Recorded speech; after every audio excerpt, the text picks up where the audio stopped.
Welcome to Stargate SG-1 for the first time, still not a Star Trek podcast. My name is Jeff Akin, and I'm watching Stargate SG-1 for the first time. And I'm Brent Allen, and I'm watching Stargate SG-1 for the first time, looking for messages. I've seen the show quite a few times, but I've never looked at it through the lens of what is Stargate trying to teach us? What are those sci-fi messages that this show is trying to put out there? Where is it holding up a mirror to society? Where is it giving us hope that things can be better in the future? Where is it teaching us just how to be better human beings to one another? This week, Brent, we're watching the 5th episode of the 3rd season of SG-1, Learning Curve, and my prediction was pretty high level and weak. It's that they're going to run into some huge new tech that's like a big deal, and they have to learn how to use it. So we'll see. Do you have any cool facts on Learning Curve? Not really. This is a Martin Wood joint. Oh, cool. Nice. It's Martin Wood. It's 5th episode, season 3, July 23rd, 1999. So we're still right in line with our previous few episodes as we go. So, Jeff, with that, let's go ahead and jump into this episode and watch it. If you guys are joining us for the very first time, here's how this works. Jeff and I are going to go watch this episode right now. We're going to watch it right now. And by go means we're actually going to stay right here and live here on the video. We are going to watch this episode. If you're watching this on YouTube, you're going to get the cut up reaction video. If you want to see the full version of it, you head over to patreon.com/ByNerds, and you guys can check out everything over there. And if you're listening on a podcast app, you're about to gate into the future. You'll join us on the other side where I will share my first time reactions. Brent will share any of the sci-fi messages that he may or may not, but I think may have found in this one. Brent, let's jump in to Learning Curve. Chevron 7 locked.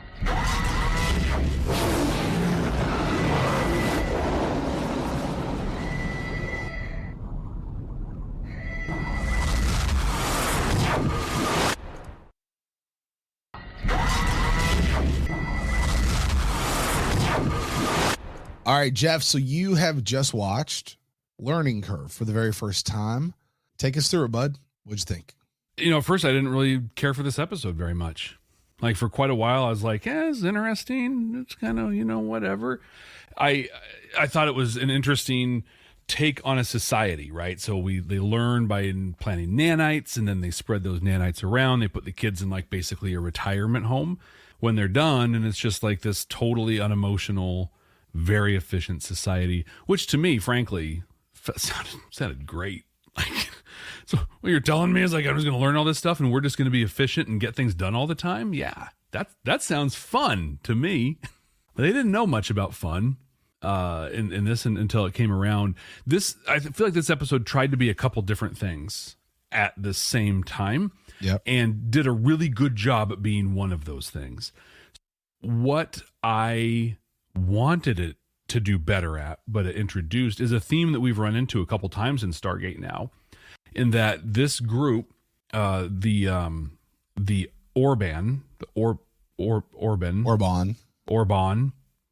how many different ways can I say that? The Orban have this society, this culture that works for them.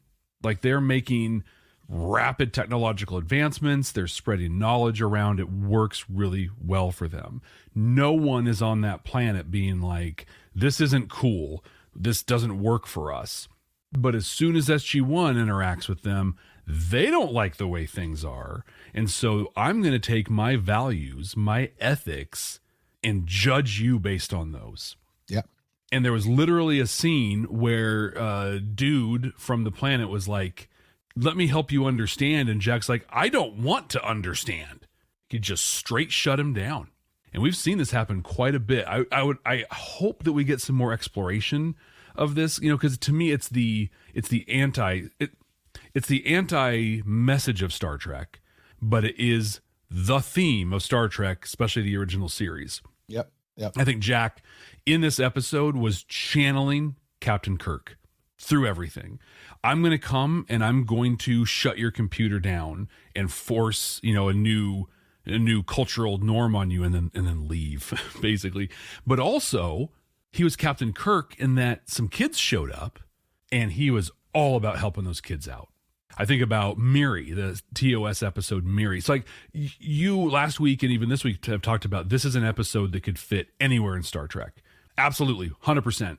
But it belongs in the original series. This story belongs with Captain Kirk. If Picard was in this, it'd be a very different take. It would still work, right? But just be different.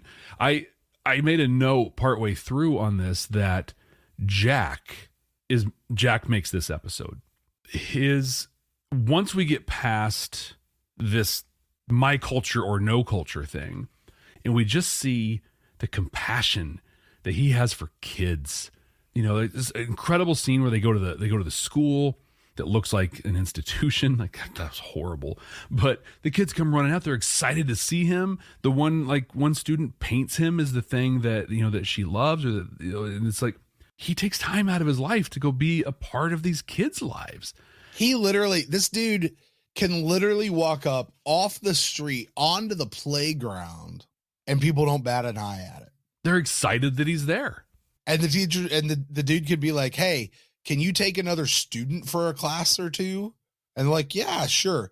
You could not do that. Not today in any school. Like, have you been background checked? Have we filled out information? Do you have their vaccine records? Like, let's make sure. Yeah. Has this kid gone through registration? Are they properly placed? Do we have their records from their other schools? But yeah, so at the end, this episode really hit me in a really positive way. I think it just, and it had to do this, right? It had to come in as a sci-fi episode. You know, here we are on a different planet, the Aztecs, you know, kind of a cool lift from them. But to your point, a bunch of very, very white European looking Aztecs that took over this planet. Well, that'd be post-Spanish conquest, maybe? Right, yeah, like very like multi-generational post. When they came around. But no, it's a fantastic sci-fi concept, but they had to, like, that wasn't the important part of the episode, you know, like it was interesting and kind of cool. It gave me Matrix vibes, you know, of like, we're going to plug this thing in and you're just gonna know it, which, God, that'd be awesome. But this was really an episode about like caring for people that are more vulnerable than you, people who can't really speak for themselves. And Jack did an incredible job, really on the compassion side more than anything. I still think that his intent was to stop her from going back and having the ovarium happen and have all the nanites sucked out of her head. That was his intent. What he ended up doing was teaching her about fun, so that when she went and spread the nanites, all of a sudden they learned about fun.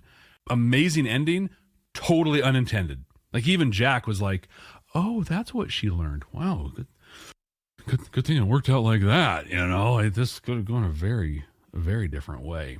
Well, and if I may add to that, when he got there and he saw her post ovarium, he saw a few things, but one was maybe it's not as bad. Now, she's not a vegetable. He was being very over the top with that. She certainly was not the same kid. She didn't have the same knowledge, the same, you know, all those things that make you. Like, what is it that makes you, your personality? Mm-hmm. That all been stripped away from her, except for the little girl that was having fun drawing. Yeah. Which we saw multiple times throughout the episode, even when she's there with the piece of paper in Sam's lab and the ruler and the protractor and everything. It was very clinical at that time, but she kind of was digging it. You could kind of catch the vibe. And then later when we saw her in the art class and stuff, and now we see her out there, she's just she's holding the crayon the wrong way and everything, just going at it, smiling, enjoying it. You know, it's like, that's Marin, you know, and his answer, I loved his answer. What'd he say? Yeah, he's like, gonna have to get to know you all over again. Just have to get to know each other all over again. Let's do it. And it was okay. Like, would have been better if she'd still been there, but let me ask this though, because it is kind of one of the things they bring up a couple of times, the thing that makes you. Mm-hmm. Was that her? Because I feel like we saw Toman and we saw Marin like in detail, and I mean they had different subjects. Toman was about defense and, you know, military stuff, and she was about the reactors. Mm-hmm. But outside of the subject, they were kind of the same person. Right. They didn't have a personality. They were just kind of, they were very android, you know, very Sungian android. That's a fair point. And how they spoke and everything. So is who she was that little girl who liked drawing and stuff, and they actually removed the thing that was stopping her from being her. That's what I'm saying. And that's what I'm saying. Like, outside of that being the same thing, you can still see that in between. Like, Jack literally brought that out in her, and now you just see it uncorked. Yeah. That, cause like, I think when he saw that, like, there's Marin. That's the Marin I know, is this girl who just loves drawing. Prepare for incoming gold channel communication. Before we gate into the rest of this episode, did you know you're missing most of the content from this podcast? Stargate SG-1 for the first time has an active and exciting Patreon that you can join right now by clicking the link in the show notes. Not only will you get access to the full, unedited podcast and reaction videos, you'll also be able to join a growing, vibrant, maybe even an intergalactic community. Subscribers even get access to all of our content from Babylon 5 for the first time. Don't miss out on this content and the amazing people. Just click the link in the show notes. Tilk thinks you should do it right now. Indeed. So that begs an even bigger question. Like, let's dive in. We wouldn't have to dive into this, but just kind of a thought. What's happening? What has happened in our personal lives? What are our nanites? What are the things that we have in us that are actually stopping us from being who we really are? You know, and what's the show? What's the whatever that our programming that we have? And who are we really? In this culture, bills. That's what it is. That's what's stopping all of that is bills. That's for sure, man. Yeah. Oof, that's a whole adult life bills. I just think, like, with Marin, she was brilliant. She was able to, you know, help Sam build this amazing reactor, but that's not who she was. She was a sloppy, expressive artist who got uncorked when they finally took the nanites out, which was built my daughter, as a negative thing. By the way. Right, yeah. You know my daughter. She was my daughter. Sloppy artist. That's her. Very Here, I'm going to put it all out there. But very loving and playful and smiley and everything we saw in that last 2 minutes with her. Absolutely. So yeah, this one came around really well for me, really strong. And I think even just talking about it more, it really posed some big questions and some things to think about, which I'm interested in. We haven't talked about this on the audio podcast part, but you actually watched this episode earlier today. I did. Preparing yourself because you knew there was a lot of stuff in it. So Brent, you've had some time to prep. I want to hear about the sci-fi messages you found in this one. Yeah, this is literally the first time, Jeff, since we've started the show where I was like, I've got to actually watch this beforehand because I know there's stuff there and I need to formulate some thoughts. And you basically read a lot of my notes that I already have written down. Oh, look at that. It's almost like it was part of the episode. Right. But I'm going to kind of go through it. I said earlier in this episode, maybe I think before we hit record, this is an episode that Star Trek could have done in any season of any of its series, and it would have fit right in no matter where you placed it in the franchise. I agree with you. Its best fit is original series, possibly Strange New Worlds, but it really could have gone in any of them. Sometimes an episode, Jeff, is so heavy laden with messages, it's kind of hard to speak to it for a while. Like, you just got to let it sit with you. And unless you're really, really intentional, you never really wrestle with what it's saying. It's so good. It's so overt, but it's so subtle at the same time. You're not really sure what to do with it. Like, it's there. Just how do I verbalize it? And that's the way I find myself with this kind of an episode is I see it. I can see that message, but how do I bring it into words that just doesn't make it sound like you're going in circles all the time? Daniel says it right at the very top of the episode. This is just kind of how they do things. But this is also one of those typical sci-fi, particularly Star Trek shows where how much do we honor and respect another culture even when it goes against our fundamental beliefs of humanity? Fundamental beliefs like don't hurt the children. Right. Yeah. The little things. Looking at you, JMS, don't hurt the children. Here's the difference though, Jeff.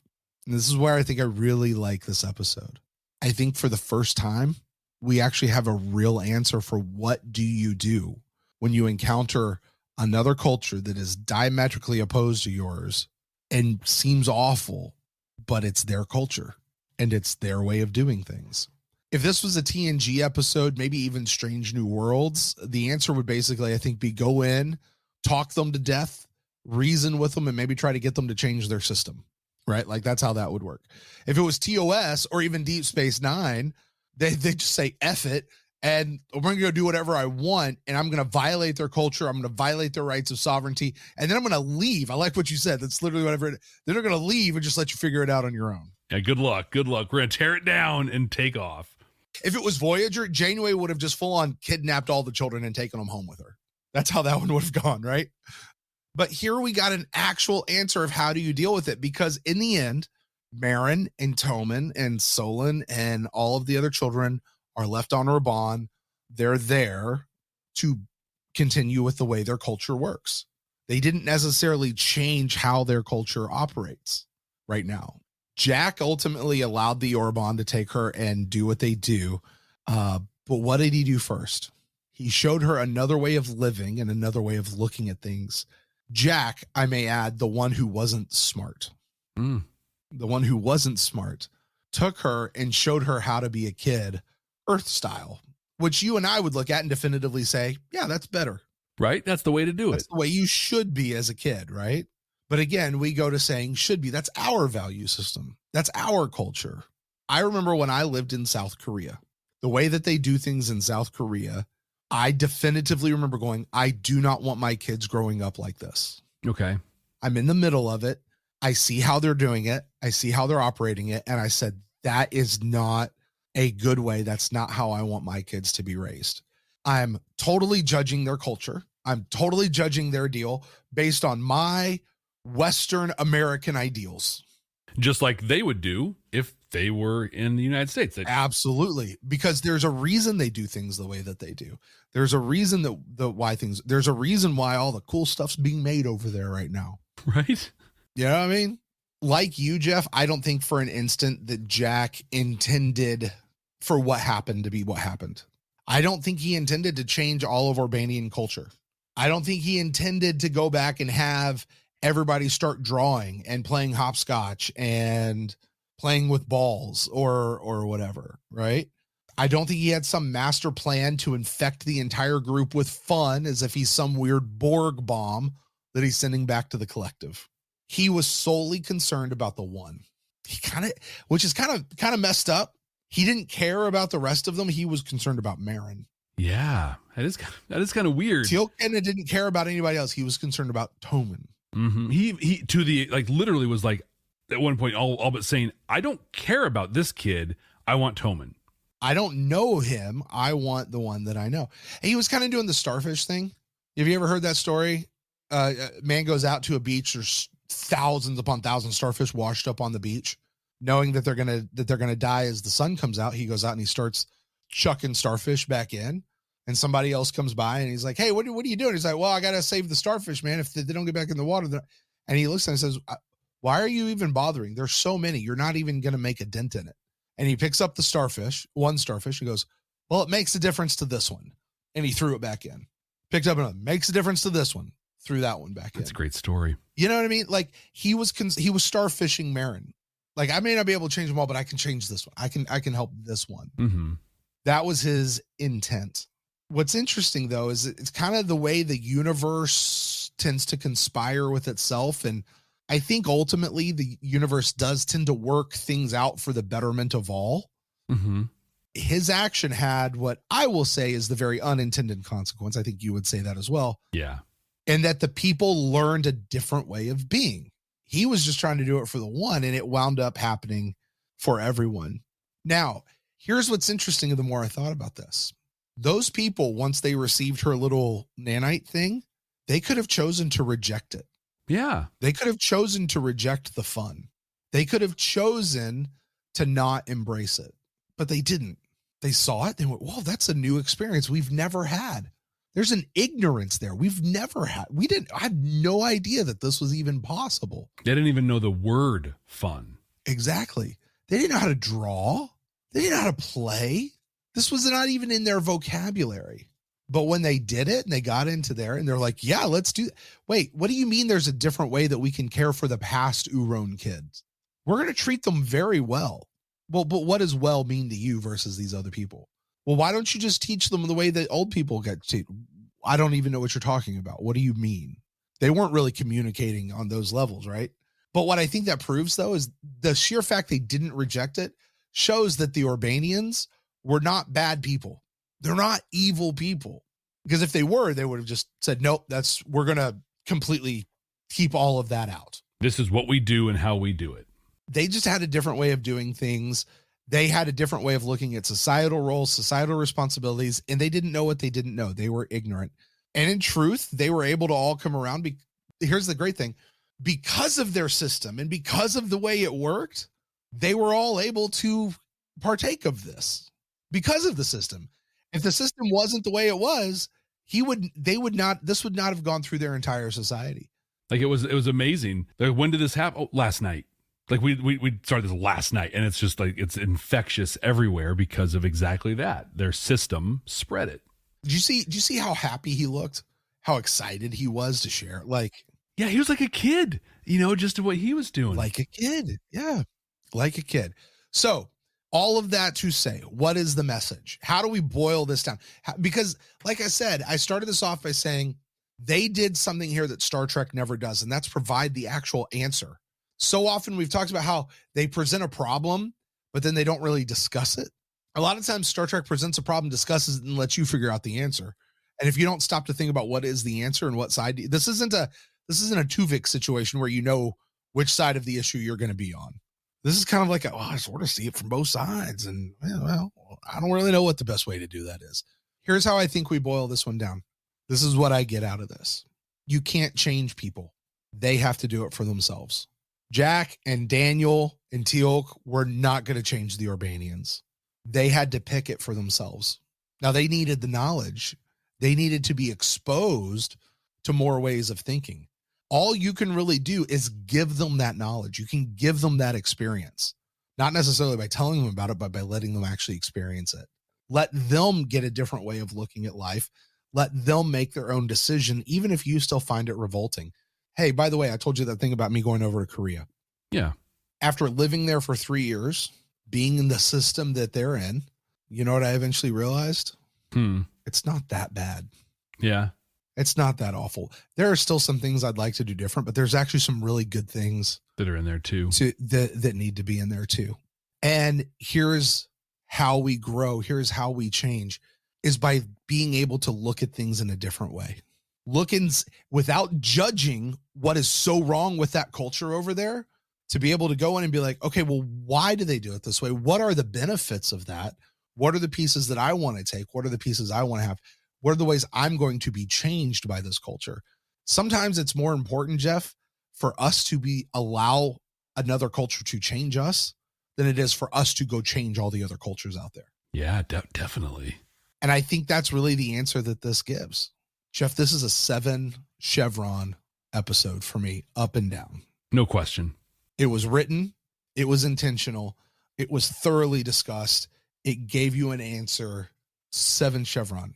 Now, chevrons and rankings are two very different things. Very true.